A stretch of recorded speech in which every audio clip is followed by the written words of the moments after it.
I'd like you to imagine the following scene. You're in your house.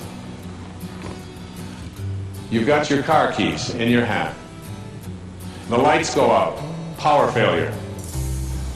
You can't see a thing. You stumble around in your living room and you drop your keys. And you look around for a moment and you realize that you're never going to find them in the dark. But you look outside and you notice that the street lights are on. So in your mind, a light bulb goes off. I'm not going to sit around here in the dark and grope around looking for my keys when there's a light on outside. I'm going to go out here under the street light. I'm going to look for my keys. Why are you laughing? This makes a lot of sense. So you're out here and you're groping around and you're looking for your keys and you're looking and looking, and your neighbor comes along and says, "What happened, Wayne?" "Well, I dropped my keys." "Oh, I'll help you look for them." And the two of us are now down here looking for our keys. And looking, finally he says to me, "Excuse me, but where did you drop your keys?" "Well, I dropped them in the house." He said, "You mean to tell me that you dropped your keys in the house and you're looking for them out here in the street light? Doesn't make any sense." And I said, "Well, it doesn't make any sense to grope around in the dark when there's light out here."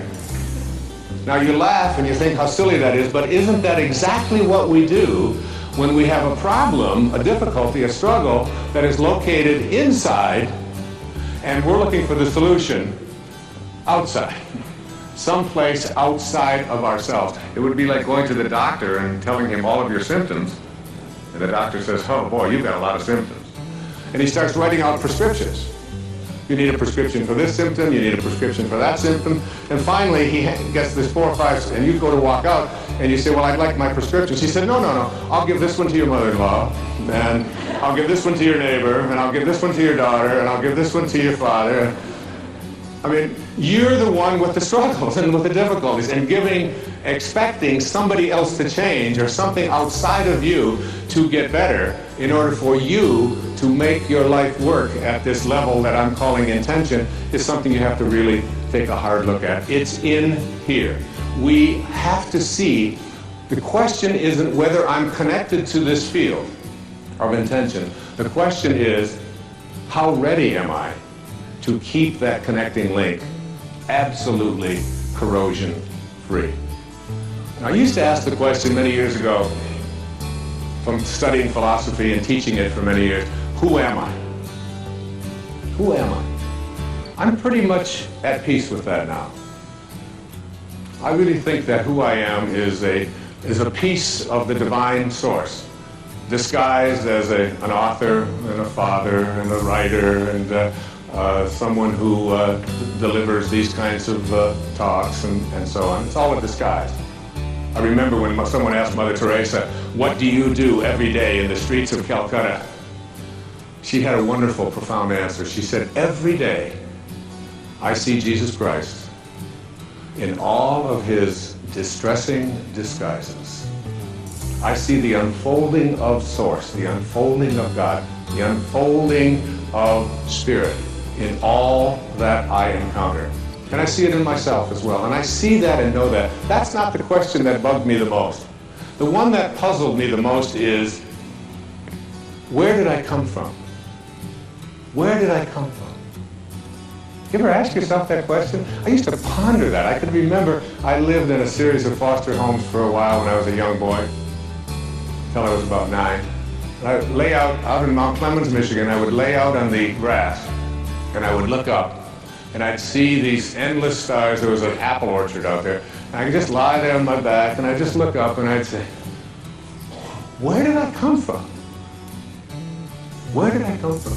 And it's not about reincarnation. I always liked Eleanor Roosevelt's response when they asked her if she believed in reincarnation. She said, "I don't think it would be any more bizarre for me to show up in another lifetime than it was for me to show up in this one."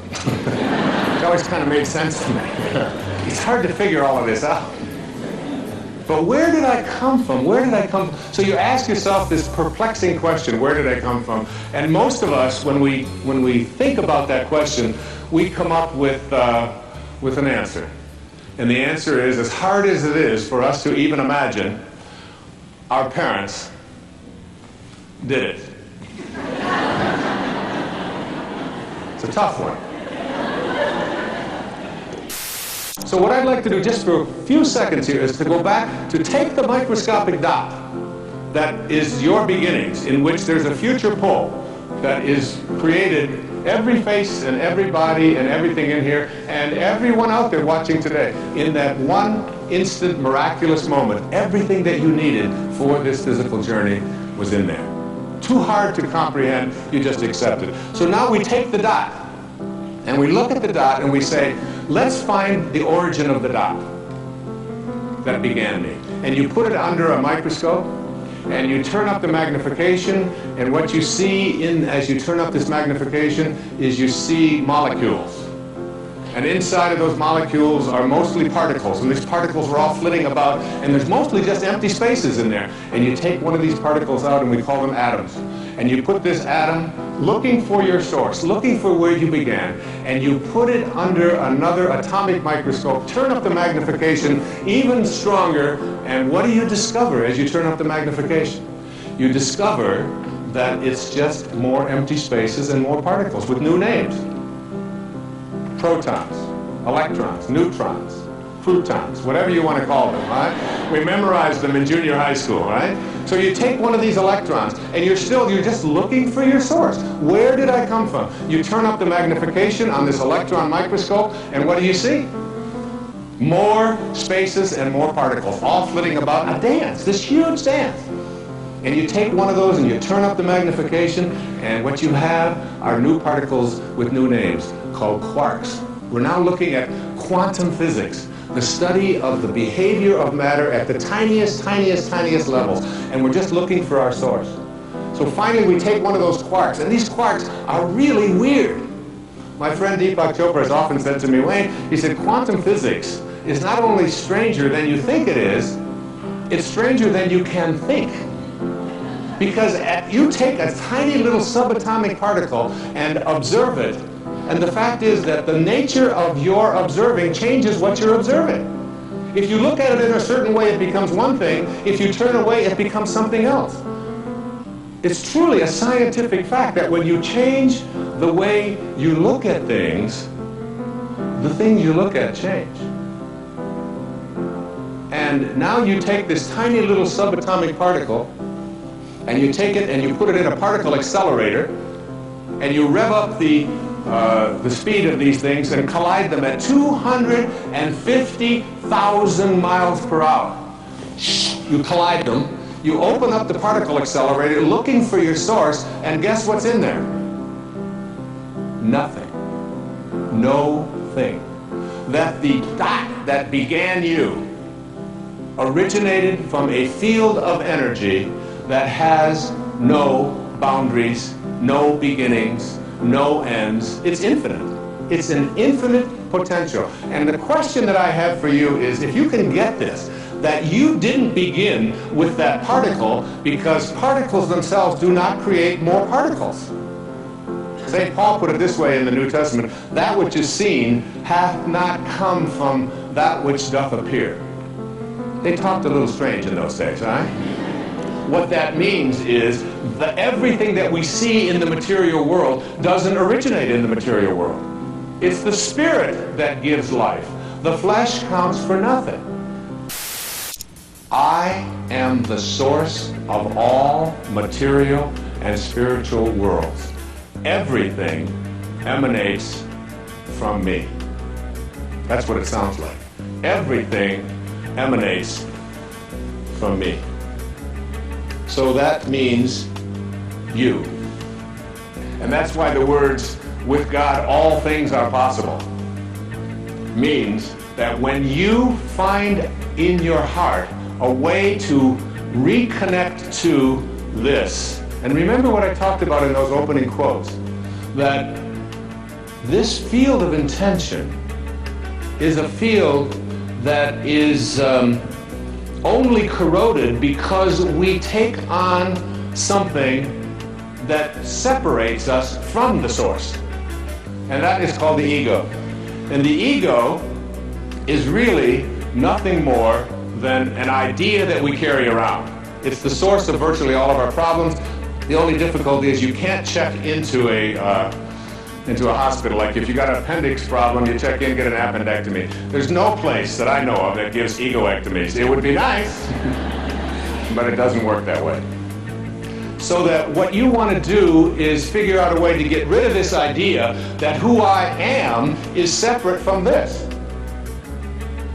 And this is your source. And when you reconnect to your source, live in harmony with your source, you are connecting to the field of intention. And when you're with this field of intention, everything that this field of intention from which all material worlds emanate, everything that it can do, you can do, because you are it and it is you. The problems that we have is we've come to a place where we believe that we are separate from it. And so we start to believe that I am what I do, and I am what I have, and I am separate from everybody else, and I am my reputation, and I'm separate from what is missing in my life. But this field from which all things originate, if it's everywhere, it's got to be in you.